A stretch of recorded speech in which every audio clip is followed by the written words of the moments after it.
you send a letter to a vendor or you post on social media, how can you be sure that it's actually just not going to get lost in the Ethernet and in the sea of uninteresting content and letters?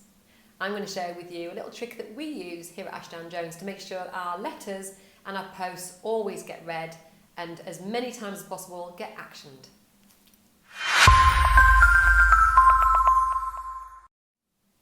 Hi, I'm Sam Ashdown from Firewave, and today I'm going to talk to you about AIDA, or as Tilly likes to call it, AIDA, which sounds like an old lady. And it just stands for these four things: attention, interest, desire, action. And it's a really simple way to make sure that every letter and every post, everything that you put out that's forward-facing, that is designed to attract a vendor or indeed a landlord, fits this little mnemonic here. So does it get their attention? Is it attention grabbing? Is it colourful, or is it exciting? Is it something that they want to look at further, or is it something they want to click on?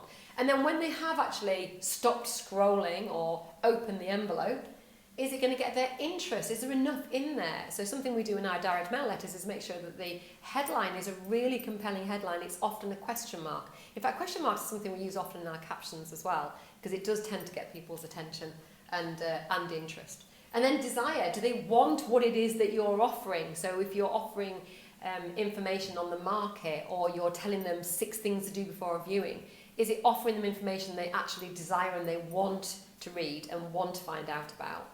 And then finally, do they feel compelled to take action at the end of consuming your content or consuming your letter? In fact, is there even an opportunity for them to react and to action what they're reading about? So in other words, at the end of a blog post, does it just fall off the end of a cliff and it kind of just says, so there you go, 6 things to do before a viewing?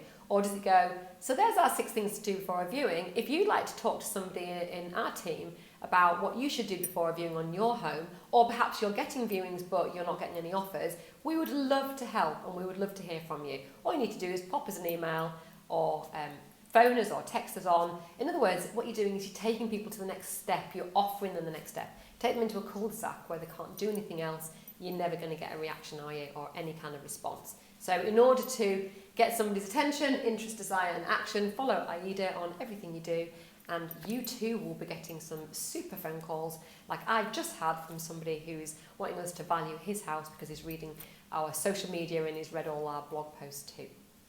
Now, how do you find out more about Firewave and what even is it? Just go to fire-wave.co.uk/start. You can read a little bit about what Firewave is and does for member agents all over the country. We only work with really, really nice people, so if you're really nice, you can apply.